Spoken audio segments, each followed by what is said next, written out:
네, 미국 진출에 도전장을 내민 후 메이저리그 이적 시장을 뜨겁게 달궈온 이정후 선수의 다음 행선지가 드디어 정해졌습니다. 역대 한국인 타자 중 최고 수준의 파격적 대우를 받고 샌프란시스코 자이언츠와 계약했다는 소식이 전해졌는데요.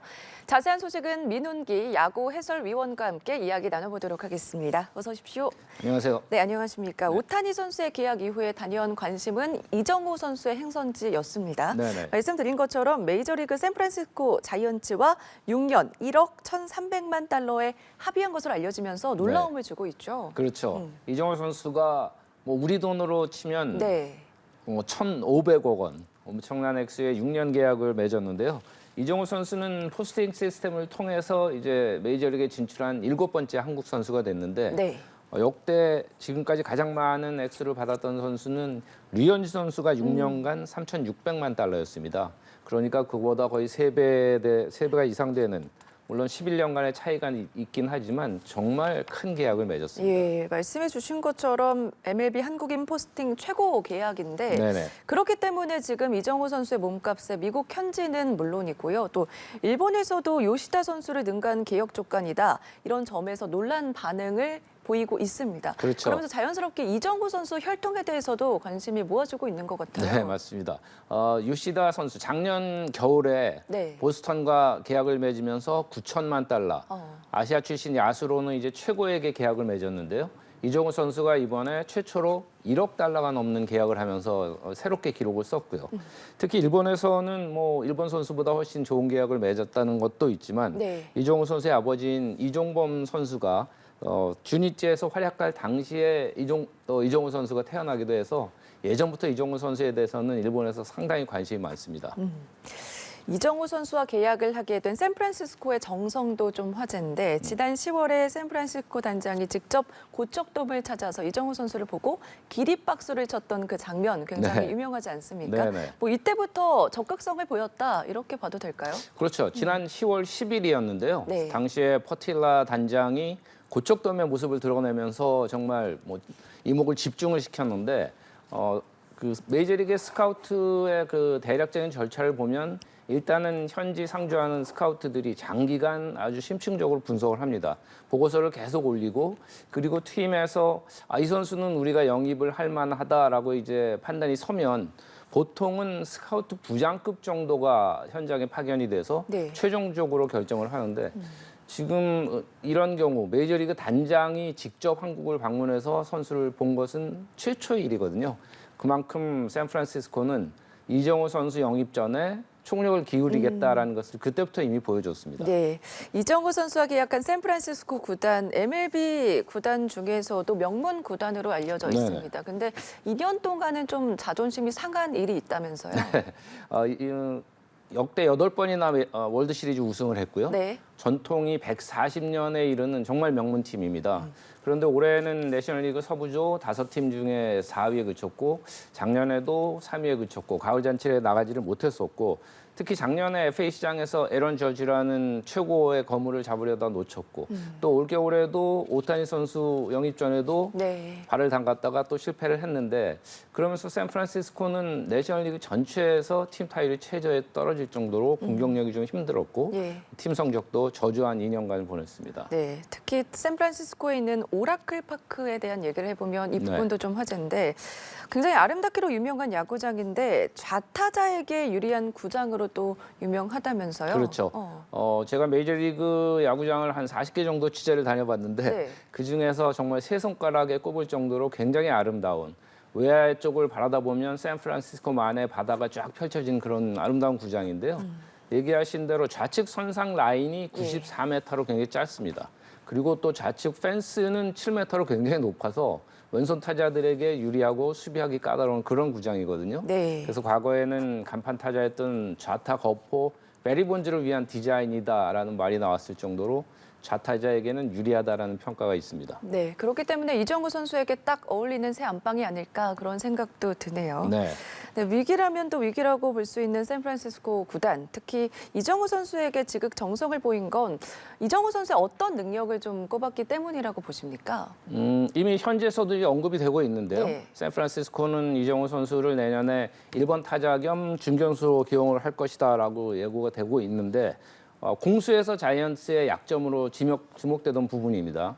이정우 선수가 컨택 능력이나 선구안, 출루 능력 이런 점도 탁월한 데다가 또 외야 수비 견고하고 송구 능력도 정확하기 때문에 이런 종합적인 이정우 선수의 능력, 야구 선수로서, 야수로서, 타자로서의 능력을 총 감안해서 총력을 기울인 것으로 보입니다. 네, 반대로 이정우 선수는 샌프란시스코 어떤 매력에 조금 빠지게 됐는지 그 부분도 궁금한데 네. 우선은 이정우 선수의 에이전트인 스카포라스의 역할이 컸다 이런 중론들도 나오고 있거든요. 네, 보라스는 뭐 미국 그 프로야구계에서는 뭐 수십 년간 최고의 에이전트로 좀 활약을 해오고 있고, 네. 일단은 프로는 돈으로 말한다고 샌프란시스코 자이언츠가 가장 좋은 오퍼를 한 팀입니다. 네. 그게 결정적으로 컸고 그걸 또 보라스가 잘 끌어냈고 이정우 선수에게는 주전으로 당장 뛸 수 있는 그런 팀 내 상황도 상당히 도움이 됐고요. 그리고 국내 팬들에게 굉장히 익숙한 LA 다저스, 샌디에고 파드레스 이런 팀들과의 전통적으로 굉장한 라이벌들이거든요. 네. 그래서 국내 팬 베이스도 탄탄할 거고 샌프란시스코는 규모가 크지는 않지만 한인 커뮤니티도 상당히 단단하게 돼 있습니다. 식당가도 있고 그래서 여러 면에서 이정우 선수는 좋은 조건인 것 같습니다. 예, 금액도 좀 금액이지만 계약 조건을 좀 살펴봐야 할 것 같습니다. 네. 우선은 눈에 띄는 게 마이너리그 거부권 그리고 4년 뒤 옵트아웃 조항인데 이 부분에 네. 대해서 좀 구체적으로 설명해 주실까요? 옵트아웃 조항이 굉장히 중요한 것 같습니다. 네네. 지금 6년 계약을 했는데 이 옵트아웃 계약은 간략하게 말씀을 드리면 계약 기간 중간에 선수가 계약을 파기하고 다시 FA 그러니까 프리 에이전트가 될 수 있는 그런 권리인데요. 네. 사실상 스캇 보라스가 이 고안 장치를 만들어 거거든요. 선수들을 위해서. 김하성 선수가 뭐 조언을 했다는 얘기도 있는데 네. 상당히 좋은 조언인 것 같아요. 네. 샌프란시스코 언론에 따르면 아무래도 최종 계약 발표는 15일 이후에 한다고 합니다. 아직 네. 신체 검사가 남아있기 때문인데 신체 검사를 한 후에 최종 발표하는 이유는 뭡니까? 이건 당연한 요식행입니다.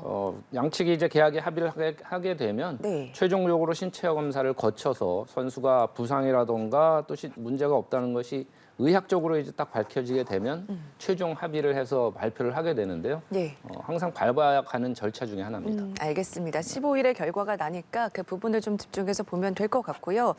계약 소식과 함께 또 하나의 화제를 모은 것들이 이정우 네. 선수가 MLB 본토 개막 전부터 김하성 선수와 맞대결을 한다는 점이거든요. 네. 어떤 모습이 좀 나올까요? 이 선수들이 작년에도 동계훈련을 함께 했을 네. 정도로 뭐 아주 절친 선후배들인데 그 일정을 보면 자이언츠의 내년 개막전 상대가 바로 샌디에고 파드레스입니다. 네. 4연전 원정을 가게 되고요. 그리고 이어서 곧바로 다저스와 3연전, 그리고 다시 샌디에고와 홈에서 또 3연전. 이렇게 초반에 김하성과 이정우가 7번이나 만나게 되는데 시즌 내내 라이벌로서 여러 번의 경기를 치러야 되기 때문에 네. 이 선수들의 맞대결도 물론 타자와 타자의 활약상의 대결이지만 상당히 국내 팬들이나 또 미국에서도 관심을 끌 것 네, 같습니다. 뿐만 아니라 오타니 선수도 서부지구에 속하기 때문에 작은 한일전을 기대해봐도 좋을 것 같아요. 네, 오타니 선수는 뭐 사상 최고액으로 이번 올겨울에 계약을 했던 그 일본뿐 아니라 메이저리그 전체에서도 최고 그 스타급의 선수인데 네. LA 다저스와 샌프란시스코 그리고 샌디에고 이 세 팀은 정말 치열한 라이벌들이거든요. 근데 오타니 선수가 다소 아쉽게도 이제 팔꿈치 수술을 받으면서 내년에는 투수로는 나오지 못하기 때문에 투타 대결은 펼쳐지지 않습니다. 네. 그렇지만 세 타자가 굉장히 다른 유형의 활약을 펼치는 타자들이라서 기록, 성적, 맞대결에서의 활약 이런 여러 가지가 뭐 일본, 한국, 미국 할 거 없이 야구계에서 초미의 관심을 끌 것 같습니다. 네, 아마 큰 기대가 모아질 것으로 예상이 됩니다. 네. 한편 이정우 선수가 미국으로 떠나기 전에 친정팀인 키움 히어로즈에게 큰 선물을 남기겠다 이런 소식도 전해지고 네. 있거든요.